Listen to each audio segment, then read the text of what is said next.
Hi friends, आज हम लोग क्लास 12 का इम्पोर्टेंट टॉपिक मैट्रिसेस हम लोग पढ़ने जा रहे हैं और इसमें लगभग 12 से 14 नंबर का प्रश्न आता है। तो इसको ध्यान से पढ़िए क्योंकि ये बहुत आसान और बहुत इंटरेस्टिंग टॉपिक है और मैट्रिसेस का लाइफ में बहुत सारा यूजेज है, चाहे वो इंजीनियरिंग के क्षेत्र में हो, चाहे स्टैटिक्स का, चाहे ऑपरेशन रिसर्च का, चाहे इंजीनियरिंग का, चाहे सोशियोलॉजी का। आपको हर फील्ड में कहीं ना कहीं मैट्रिक्स यूज होगा, इसलिए यह टॉपिक बहुत ही इम्पोर्टेंट है। तो हम लोग चलिए देखते हैं मैट्रिक्स क्या है। मैट्रिक्स क्या है? Matrix is an order rectangular अरे। मैट्रिक्स क्या है? एक रेक्टेंगुलर अरे है। रेक्टेंगुलर अरे मीन्स ये हो गया आपका रेक्टेंगुलर अरे, ठीक है, ऑफ रियल और कॉम्प्लेक्स और फंक्शन, ठीक है। या तो वो रियल नंबर होगा, कॉम्प्लेक्स नंबर होगा या कोई फंक्शन होगा, जैसे साइन एक्स लिख सकते हैं, ठीक है। कॉम्प्लेक्स नंबर है तो 2 + 3i लिख सकते हैं, 4, 5 कुछ भी आप लिख सकते हैं, ठीक है। कैसा लिख सकते हैं? In horizontal and vertical lines. आप उसको हॉरिजॉन्टल और वर्टिकल लाइन में लिख सकते हैं। Called row and column. उसको क्या कहते हैं? रो या कॉलम। इसको हम लोग क्या कहते हैं? रो। और इसको हम लोग क्या करते हैं? ये पूरा कॉलम कहलाता है। इसी को हम लोग मैट्रिक्स कहते हैं। तो मैट्रिक्स क्या है? एक रेक्टेंगुलर अरे है, उसमें बहुत सारा नंबर्स है। वो नंबर्स रियल नंबर हो सकता है, कॉम्प्लेक्स या फंक्शन हो सकता है, जो रो और कॉलम में हो। ऑर्डर मतलब सजाया हुआ हो, तो हम उसी को कहते हैं मैट्रिक्स। और ये मैट्रिक्स का जो ये अंदर में जो एलिमेंट है, ठीक है, इसको हम बोलेंगे एलिमेंट और मेंबर ऑफ द मैट्रिक्स, ठीक है। और जैसे हम इसको जनरल फॉर्म में पढ़ेंगे तब आप देखिएगा कि ये और इसमें ऑर्डर्ड क्या है। इसी तरह हम लोग इसको कैसे सॉल्व करेंगे, ठीक है। तो ये अभी फिलहाल हम लोग देख रहे हैं ना, एलिमेंट किसको कहते हैं। आगे देखिए ऑर्डर। तो ऑर्डर क्या है? तो ऑर्डर कहता है कि जिस मैट्रिक्स में जितना रो है उसको हम लिखेंगे। तो मान के चलते ये मेरा पहला रो है, ये दूसरा, ये तीसरा, ये चौथा, तो यहाँ 4 लिखेंगे। कॉलम तो 1, 2, 3, 4, तो हम 4 लिखेंगे। यही कहलाता है ऑर्डर ऑफ मैट्रिक्स। मतलब जितना बाय जितना का मैट्रिक्स है उसका लेंथ है, वही उसका ऑर्डर कहलाता है। और यहीं से हम बता देंगे सीधा सीधी कि उसमें टोटल नंबर ऑफ एलिमेंट कितना है। तो 4 को 4 से गुणा कीजिए, 16 आ जाएगा। यानी इसमें पूरा मैट्रिक्स में कितना एलिमेंट है? 16 एलिमेंट है। अब जनरल फॉर्म में देखते हैं, ठीक है। देखिए जनरल फॉर्म में क्या है कि यहाँ से जनरल फॉर्म को समझ जाइएगा तो एक ऑब्जेक्टिव भी बन जाएगा। हम लोग जनरल फॉर्म को देख रहे हैं, उसको देखिए और समझिए।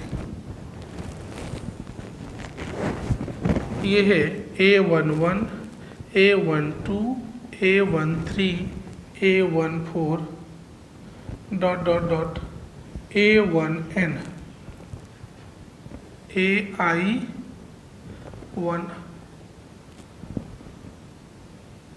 1j, ठीक है। और ये डॉट। इसी तरह से A21, A22, A23, A24 ... A2j, A2n। इसी तरह से A31, A32, A33, A34, A3j और A3n सिमिलरली होगा। और इसी तरह से डाउनवर्ड भी जाएगा। अब हम लोग लेते हैं AI1, AI2, AI3, AI4 ... AIJ dot dot AIN। Similarly और भी होगा, और ये हो जाएगा A M1 M2 M3 M4 dot dot AMJ, और ये हो जाएगा AMN। इसको देखिएगा तो आपका फर्स्ट जो यूनिट है उसका लगभग सॉल्यूशन भी आप समझ जाइएगा। कहता है इस A11 का क्या मतलब है। यहाँ हमको ये तो समझ में आ गया कि ये सारा का सारा क्या है, इस मैट्रिक्स का एलिमेंट है। यदि ये सब सारा मैट्रिक्स का एलिमेंट है तो यदि हमसे पूछा जाए कि किसी एलिमेंट का पोजीशन क्या है, तो उस सिचुएशन में हमको इसका मतलब समझना होगा। अभी हमने बताया कि इसी का नाम क्या है, रो, और इसी को क्या नाम दिए थे, फर्स्ट रो। इसी तरह से सेकेंड रो, इसी तरह से थर्ड रो, इसी तरह से यहाँ पे देखिए ith रो, और ये हो जाएगा mth रो। इसी तरह ये डाउनवर्ड में क्या हो जाएगा, फर्स्ट कॉलम, ये सेकेंड कॉलम, ये थर्ड कॉलम, ये फोर्थ कॉलम, ये jth कॉलम, और ये nth कॉलम। ठीक है, तो इस A11 का मतलब क्या हुआ। अच्छा, इसमें अभी और थोड़ा सा समझिए, m इंटू n, और m इंटू n का मतलब क्या है, m इंटू n। m का मतलब होता है रो, और n का मतलब होता है कॉलम। इसी का नाम I है और इसी का नाम J है। ठीक है, यानी हम सिर्फ नाम बदल दे रहे हैं, लेकिन इसका मतलब उसका पोजीशन तो बदल ही न रहा है। यानी I और M का मतलब रो से है, और N और J का मतलब कॉलम से है। यदि हम इसको ध्यान से देखें दोबारा, तो 1 का मतलब क्या है, तो इस 1 शुरू 1 का मतलब रो से है, और दूसरा 1 का मतलब कॉलम से है। ठीक है, यानी पहला रो और पहला कॉलम, इसका पोजीशन कहाँ हो गया, पहला रो और पहला कॉलम में। इसी तरह से इसका बोला जाए, अच्छा इसको 1 2 मैंने पहला रो, दूसरा कॉलम, पहला रो, तीसरा कॉलम, पहला रो, चौथा कॉलम। देखिए फर्स्ट वाला देखिए कांस्टेंट चल रहा है ना, हर जगह फर्स्ट में 1 1 1 1 1 1 है, लेकिन बदल कौन रहा है, देखिए ये सेकेंड वाला, क्योंकि हम कॉलम बदल रहे हैं। देखिए कॉलम तीसरा है तो ये तीसरा, ये चौथा कॉलम है तो चौथा। तो इसका मतलब यदि इसको आप देखिए अब, तो इसका मतलब इसका पोजीशन क्या है, तीसरा रो और चौथा कॉलम में। यदि हम बोले कि रमेश का पोजीशन क्या है, तो आप बोलिएगा सर तीसरा रो और चौथा कॉलम में रमेश है। इसी तरह से बोला जाए एक है मोहन और इसका पोजीशन क्या है, तो आप बोलिएगा सर ith रो और jth कॉलम में है। यानी किसी मैट्रिक्स में किसी एलिमेंट का पोजीशन क्या है, उसको आप तुरंत बता सकते हैं कि किसका पोजीशन कहाँ है, और यही हमारा मैट्रिक्स है, इसको हमको समझना है। तो हम लोग समझ गए कि मैट्रिक्स क्या है। अब हम लोग देखते हैं मैट्रिक्स में टाइप्स। ठीक है, तो टाइप्स ऑफ मैट्रिक्स देखते हैं, लेकिन उससे पहले कुछ प्रश्न बना लेते हैं। ठीक है,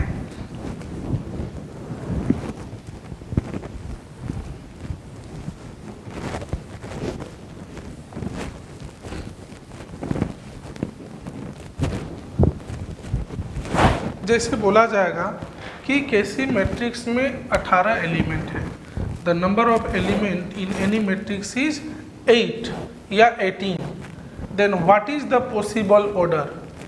जैसे हम बोले कि किसी मैट्रिक्स में, ठीक है, 18 एलिमेंट है, इसका पॉसिबल ऑर्डर क्या क्या हो सकता है। तो ऑर्डर का मतलब हम लोग बोले m into n order of matrix कहलाता है। यानी m इंटू एन के फॉर्म में कितना ऐसा मैट्रिक्स लिख सकते हैं कि जिसमें टोटल एलिमेंट कितना हो जाए, 18। तो पहला 1 इंटू 18, 18 इंटू 1, एक रो 18 कॉलम, 18 रो और एक कॉलम। इसी तरह 2 इंटू 9, 9 इंटू 2, 6 इंटू 3, 3 इंटू 6 और कुछ और नहीं होगा। तो 1 2 3 4 5 6 पॉसिबल ऑर्डर है जिससे हम उसका किसी भी मैट्रिक्स का हम उसका ऑर्डर बता सकते हैं। ठीक इसी तरह से कंस्ट्रक्ट करने के लिए बोला जाएगा, जैसे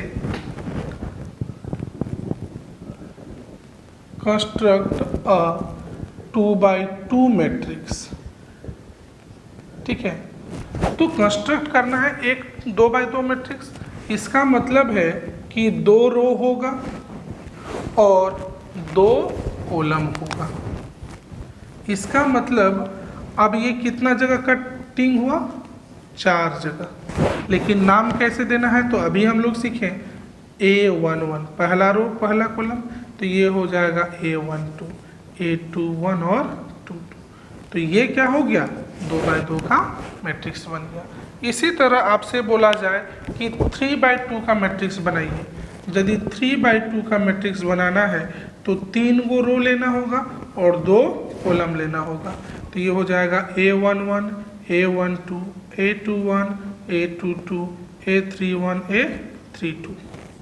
देखिए, और लास्ट में लिख देना 3x2 और ये हो जाएगा 2x2।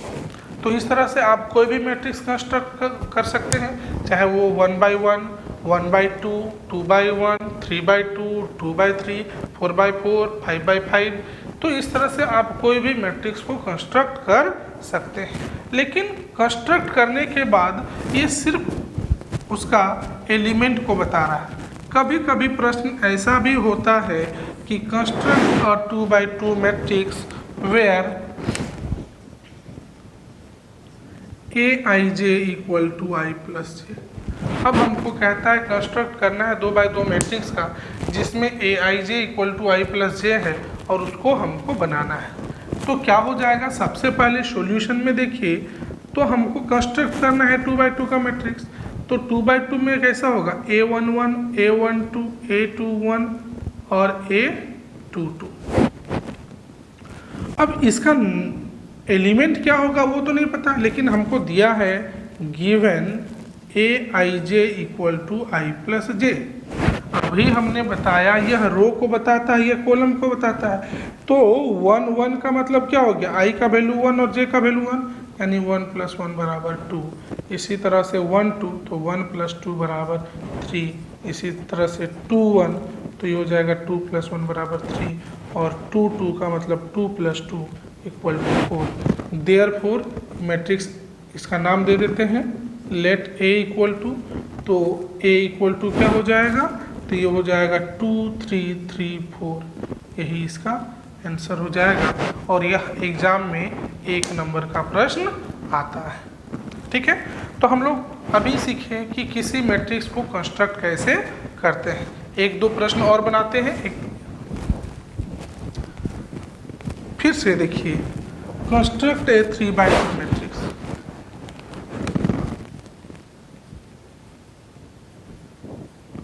Three by two matrix where Aij equal to i plus j का होल स्क्वायर बाय। ठीक है, तो सॉल्यूशन सबसे पहले गिवन क्या दिया हुआ है, Aij equal to i plus j का होल स्क्वायर डिवाइडेड बाय 2। और 3x2 का मैट्रिक्स बनाना है तो ये 3x2 का मैट्रिक्स कैसा हो जाएगा, देखिए late A equal to 3x2 है ना, तो 3/2 है ना। तो ये कैसा हो जाएगा, A11, A12, A21, A22, A31, A32। यही हो गया हमारा। अब आगे देखिए, A11 का मतलब अभी हम बताएं A11 तो 1 1 i का वैल्यू 1, j का वैल्यू 1, तो ये हो जाएगा 1 + 1 का होल स्क्वायर बाय 2। 1 + 1 2, 2 का स्क्वायर कितना हो गया, 4/2 दैट इज 2। इसी तरह से 1 2 तो 1 + 2/2 और ये तो होल स्क्वायर है तो 2 + 1 3, 3 का स्क्वायर कितना होगा 9/2। इसी तरह से हो जाएगा 2 1 तो ये हो जाएगा 2 + 1 का होल स्क्वायर बाय 2। ये भी हो जाएगा 9/2। इसी तरह देखिए 2 2, तो ये हो जाएगा 2 + 2 का whole square by 2, 2 + 2 4, 16/2 that is 8। 3 1, 3 + 1 का होल स्क्वायर बाई 2, तो ये फिर से हो जाएगा 4 का स्क्वायर। और इसी तरह से 3 2, यानी 3 + 2 का होल स्क्वायर बाय 2, ये हो जाएगा 5, 25/2। देयरफॉर a = क्या हो जाएगा, सारा वैल्यू रख दीजिए जहाँ जहाँ जिसका पोजीशन है। तो ये हो जाएगा 2, 9/2, 9/2, 8, 8 और 25/2, यही इसका सॉल्यूशन हो गया। तो समझ में आ गया कि हम लोग किसी भी मैट्रिक्स से उसका ऑर्डर्ड, उसका एलिमेंट का पोजीशन और उसका कंस्ट्रक्शन हम लोग सीख चुके हैं। अब हम लोग देखते हैं टाइप्स ऑफ मैट्रिक्स। अब हम लोग देखते हैं types of matrix. Type of matrix क्या कहता है? पहला square matrix. Square matrix A matrix having equal number of rose and columns is called square matrix. Square matrix किसको कह रहा है? कि जिसमें रो और कॉलम क्या है, इक्वल है। अभी हम लोग सीख रहे थे, तो अभी जैसे एक एग्जांपल लेते हैं 2/2 का, तो 3 4 5 6, देखिए 2/2 का है, जितना रो है उतना ही कॉलम है। इसी तरह से 3/3 का, 3 4 5 6 7 8 9 10 11, देखिए 3 रो 3 कॉलम है। तो जिसमें भी रो और कॉलम सेम सेम हो तो वही उसका क्या कहलाता है? स्क्वायर मैट्रिक्स कहलाता है। जब जब रो और कॉलम इक्वल हो जाएगा उस दिन उसका नाम क्या हो जाएगा? स्क्वायर मैट्रिक्स हो जाएगा। ठीक है। नेक्स्ट है रो मैट्रिक्स। रो मैट्रिक्स क्या कर रहा है? A matrix having only one row, एक ऐसा मैट्रिक्स जिसमें कितना रो होना चाहिए? एक रो। जैसे 3 5 7 8, 2 3 4 5 6 7, देखिए इसमें कितना रो है? एक रो है। और कॉलम कितना है? एक ही है। तो ये एग्जाम्पल हो गया। इसमें देखिए एक रो है लेकिन कॉलम कितना है? 3 है।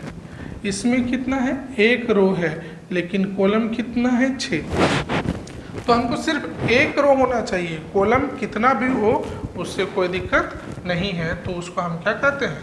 और रो मैट्रिक्स कहते हैं। इसी तरह नेक्स्ट है कॉलम मैट्रिक्स। कॉलम मैट्रिक्स क्या कहता है?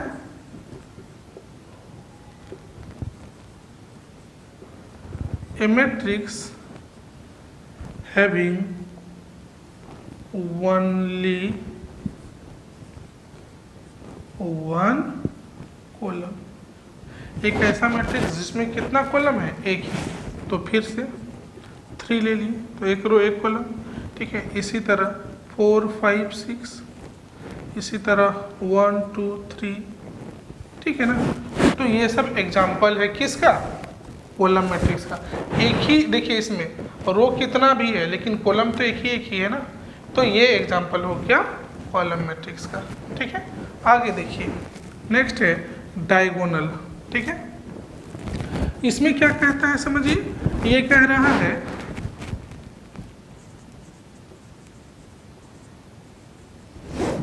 Diagonal matrix, A square matrix having all element not occurring along the principal diagonal equal to 0 is called diagonal matrix। तो डायगोनल मैट्रिक्स से समझने से पहले हमको प्रिंसिपल डायगोनल समझना होगा। तो हम एक मैट्रिक्स ले लेते हैं, पहला कंडीशन क्या बोला? तो स्क्वायर होना चाहिए। तो चलिए हम इसको स्क्वायर मैट्रिक्स बनाएंगे। 4/4 का 1 2 3 4 5 6 7 8 9 10 11 12 13 14 15 और 16। ठीक है। क्या कहता है? ये जो हमारा i = j जो है, i = j, यही हमारा कहलाता है प्रिंसिपल डायगोनल, ठीक है, या डायगोनल ऑफ ए मैट्रिक्स। लेकिन यहाँ क्या कह रहा है डायगोनल मैट्रिक्स में, ए स्क्वायर मैट्रिक्स, पहला तो square matrix having all element not occurring along the, जो प्रिंसिपल डायगोनल में नहीं है, तो प्रिंसिपल डायगोनल में यही सब नहीं है, और इक्वल टू जीरो, और वो कितना के बराबर हो जाए, जीरो के बराबर। यानी प्रिंसिपल डायगोनल को छोड़ दिया जाए तो जितना भी वैल्यू है सब कितना हो जाएगा, जीरो हो जाना चाहिए। सिर्फ डायगोनल एलिमेंट को छोड़ के बाद बाकी वैल्यू जीरो हो जाना चाहिए। Is called a diagonal matrix, उसी को हम डायगोनल मैट्रिक्स कहते हैं। मतलब सिर्फ आई और इक्वल टू जे जहाँ जहाँ है तो कौन कौन हो गया, तो A11, A22, A33, A44, यही सब हमारा क्या कहलाता है, डायगोनल मैट्रिक्स कहलाता है। ठीक है, आगे देखिए स्केलर मैट्रिक्स। स्केलर मैट्रिक्स क्या कह रहा है, कह रहा है a square matrix is said to be scalar. एक स्क्वायर मैट्रिक्स क्या कहलाएगा, स्केलर कहलाएगा। ठीक है, if all element along the principal diagonal are equal and all elements not occurring on the along the principal diagonal are zero। Same बात वही बोल रहा है कि जो डायगोनल एलिमेंट है तो 1 1 1 1, बाद बाकी हम जीरो कर दे रहे हैं। तो कह रहा है ये जो डायगोनल एलिमेंट है, इससे पहले वाला में डायगोनल मैट्रिक्स में क्या था, सब डिफरेंट था ना, तो उस दिन उसका नाम था डायगोनल मैट्रिक्स ओनली। लेकिन जिस दिन इसका जो डायगोनल एलिमेंट है सब का सब क्या हो जाएगा, इक्वल हो जाएगा, चाहे वो 1 हो, 2 हो, 3 हो, 4 हो, 5 हो, 6 हो, जो भी एलिमेंट होगा वो हर जगह क्या होगा, सेम होगा। तो जब ये एलिमेंट सारा का सारा सेम हो जाएगा उस दिन क्या हो जाएगा, उसका नाम स्केलर मैट्रिक्स। यानी डायगोनल मैट्रिक्स को हम स्केलर मैट्रिक्स तब बोलेंगे जब डायगोनल एलिमेंट का वैल्यू सेम हो जाएगा, उस दिन उसका नाम क्या हो जाएगा, स्केलर मैट्रिक्स हो जाएगा। यानी जितना स्केलर मैट्रिक्स है वो डायगोनल मैट्रिक्स भी है, लेकिन जितना डायगोनल मैट्रिक्स है वो स्केलर मैट्रिक्स कभी भी नहीं है। नेक्स्ट आता है यूनिट मैट्रिक्स। ठीक है, यूनिट मैट्रिक्स क्या कहता है, a square matrix is said to be scalar matrix, scalar नहीं, ये हो जाएगा अब unit matrix. A square matrix is said to be unit matrix if all elements along the principal diagonal are equal and are 1 हो जाएगा यहाँ, are 1 and all elements not occurring along the principal diagonal are 0। कहता है ये जो diagonal element है वो क्या हो जाना चाहिए, हर जगह 1 हो जाना चाहिए। तो जिस दिन हर जगह उसका मान सिर्फ 1 होगा उसी दिन उसका नाम यूनिट मैट्रिक्स होगा। नाम से ही समझ में आता है यूनिट, यूनिट बने 1। तो जितना स्केलर वैल्यू है सब का सब 1 हो जाएगा तो हम क्या बोलेंगे, यूनिट। अब हमको डिफरेंस को समझिए। अभी हम लोग 3 चीज़ का नाम लिए। पहला डायगोनल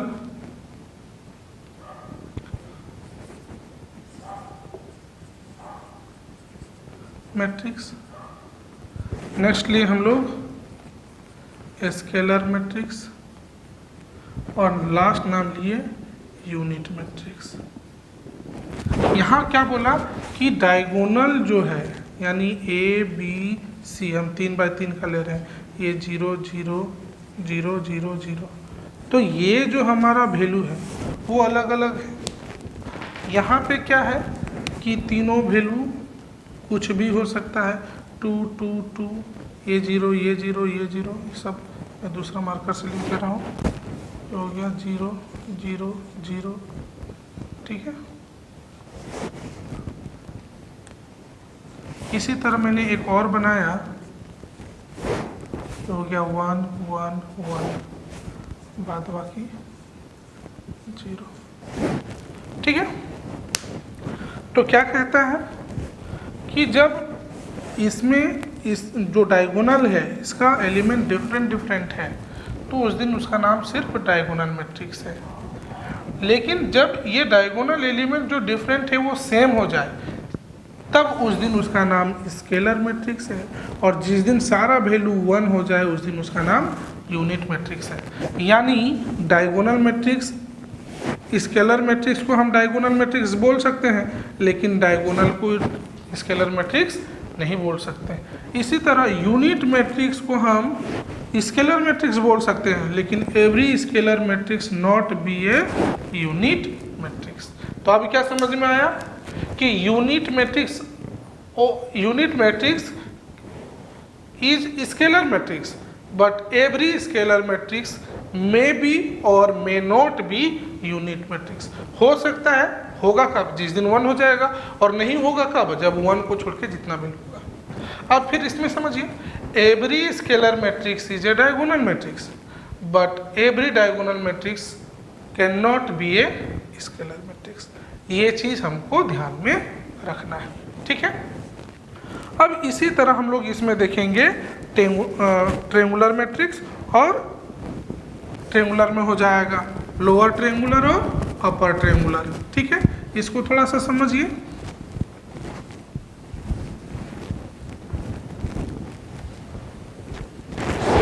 क्या कहता है lower triangular? A square matrix a i j is said to be lower triangular matrix if a i j equal to 0 when i is less than j, ठीक है। कहता है कि लोअर ट्रेंगुलर मैट्रिक्स तब बोलते हैं जब ए आई जे इक्वल टू 0 बोल रहा है। कब? जब आई लेस देन जे, आई लेस देन जे, तब इसका नाम है लोअर ट्रेंगुलर मैट्रिक्स। तो हम पहले इसको ऐसे समझिए, A11, A12, A13, A21, A22, A23, A31, A32, A33। अब यहाँ देखिए, ये हो गया शुरू वाला आई, दूसरा वाला जे। तो आई जे से छोटा होना चाहिए। तो आई जे से छोटा कहाँ कहाँ है? देखिए, यहाँ जे बड़ा है, यहाँ भी जे बड़ा है, ये भी जे बड़ा है, ये भी जे बड़ा है। यहाँ पे देखिए आई छोटा, ओह ये आई यहाँ बराबर है ना, ये छोटा है, ये छोटा है, ये। तो ये 3 वैल्यू क्या है? ये स्मॉल है। आई लेस देन जे सेटिस्फाई किया, यानी A11 0 0, A21 A22 ये 0 हो गया, A31 A32 A33। तो ये क्या कहलाएगा? Lower triangular matrix. कहता है पहला कंडीशन स्क्वायर मैट्रिक्स होना चाहिए और ए आई जे इक्वल टू 0 होना चाहिए। कब कब? जब आई लेस देन जे हो जाए तब।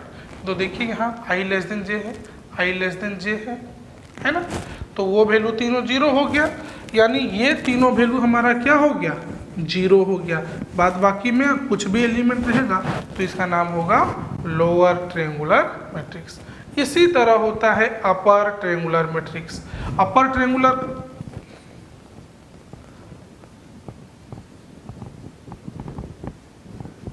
ये हो गया लोअर,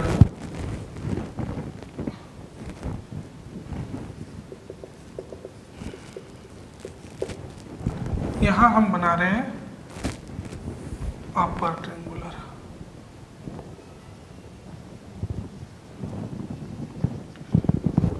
ये हो गया लोअर ट्रेंगुलर मैट्रिक्स।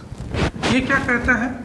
ये कहता है कि ए आई जे इक्वल टू 0, लेकिन यहाँ हो जाएगा जे लेस देन आई। ऐसा केस जब जे क्या होगा? आई से छोटा होगा। तो कब कब होगा? देखिए यहाँ पे देखिए, जे आई से छोटा है, जे आई से छोटा है, जे आई से छोटा है। तो ये हो जाएगा A11, A12, A13, A22, A23, A33। बाद बाकी वैल्यू क्या हो गया? 0 हो गया। तो इसका नाम क्या हो गया? Upper triangular matrix. नाम है अपर लेकिन वैल्यू नीचे 0 हो रहा है। यहाँ देखिए नाम है लोअर लेकिन ऊपर में 0 हो रहा है। ये ध्यान में रखना है। तो इस तरह से हमारा टाइप्स ऑफ मैट्रिक्स ख़त्म हो गया। इसमें अब हम लोग देखेंगे इक्वलिटी ऑफ मैट्रिसेस और कंपेरेबल मैट्रिसेस। ठीक है, तो इक्वल मैट्रिक्स कब कहते हैं? इक्वल मैट्रिक्स, कोई भी दो मैट्रिक्स इक्वल तब होता है, ठीक है, जब उसका कॉरस्पॉन्डिंग वैल्यू इक्वल होता है। ठीक है, इसको बढ़िया से समझिएगा। ये भी जिस तरह से स्केलर, डायगोनल और यूनिट मैट्रिक्स पढ़ें, इसी तरह से हमको ये भी ध्यान देना है कि कंपेरेबल और इक्वल मैट्रिक्स में क्या डिफरेंट है। ठीक है, तो इक्वल मैट्रिक्स क्या कहता है कि 2m इंटू एन मैट्रिक्सेस कहता है क्या होना चाहिए, 2m इंटू एन मैट्रिक्स। ठीक है, A and B are said to be equal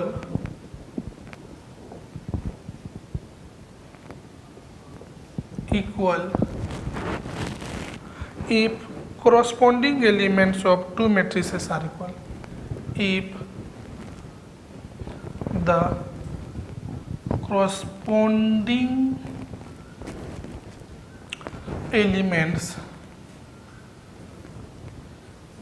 of the two matrices are equal।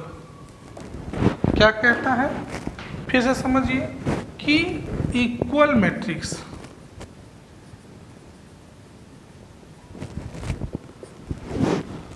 कि दो मैट्रिक्स होना चाहिए m इंटू n का।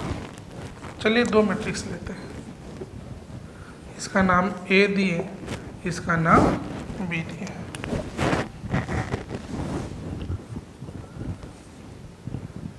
नेक्स्ट कहता है कि उसका ऑर्डर सेम होना चाहिए m इंटू n।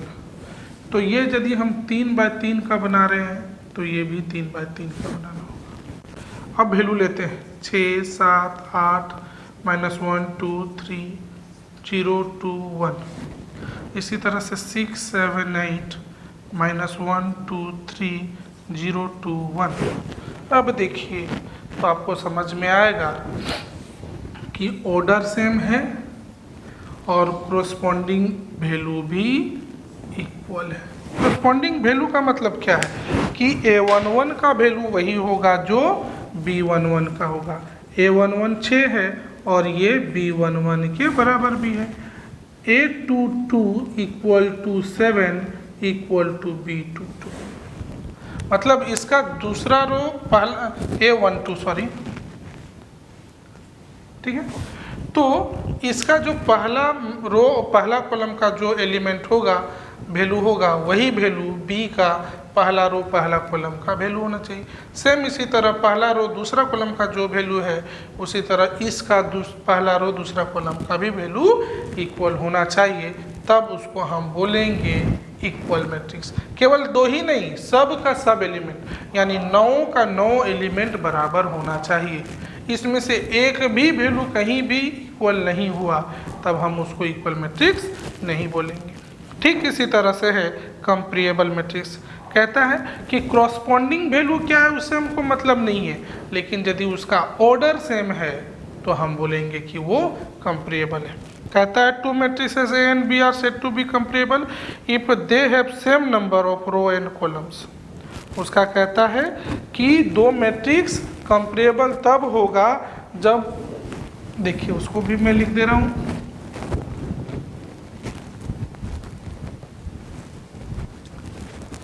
क्या कह रहा है, two matrix are said to be comparable if the order of the matrix is same.